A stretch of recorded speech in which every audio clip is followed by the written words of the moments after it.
Hi, in this week's China Book Club, we're going to talk about Red Rose, White Rose by Eileen Chang. Eileen Chang had an extraordinary 20th century life, and not always an exemplary one. Her other well-known books include Lust, Caution and Love in a Fallen City, and she often wrote on the themes of failed relationships, intercultural relationships, and family. Red Rose, White Rose is about a man called Zhen Bao who is far from being an exemplary husband or citizen and is torn between two women, his wife, Yan Li, and a mistress called Jiao Rui. So I'll start by reading one of my all-time favorite opening passages from a 20th century novel. There were two women in Zhen Bao's life. One he called his white rose, the other his red rose. One was a spotless wife, the other a passionate mistress. Isn't that just how the average man describes a chaste widow's devotion to her husband's memory? As spotless and passionate too? Maybe every man has had two such women. At least two.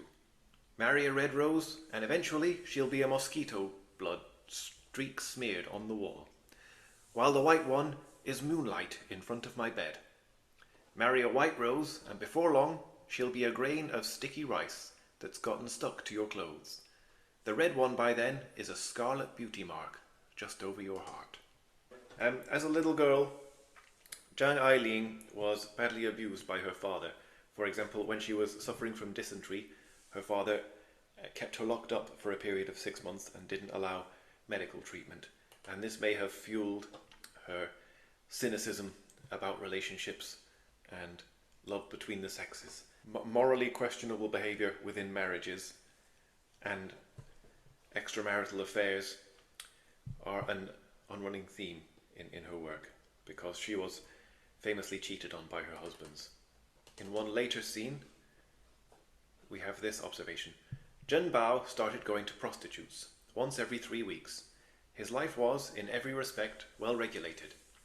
He and some friends would take room in a hotel and call in the women. They'd tell their families they'd gone to Suzhou and Hangzhou on business.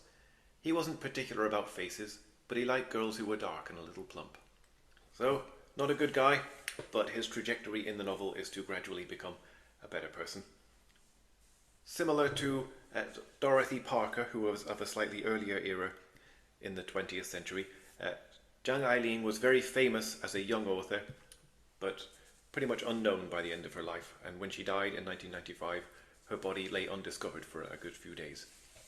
But not all authors live eventful lives, and not all authors are directly involved in making history and not just writing about it. Zhang Eileen, known in the West as Eileen Chang, was very much involved in the making of history. So her books are very accessible, very readable, and also the more you know about her, the more you can enjoy her work. So, Red Rose, White Rose by Zhang Eileen, strongly recommended.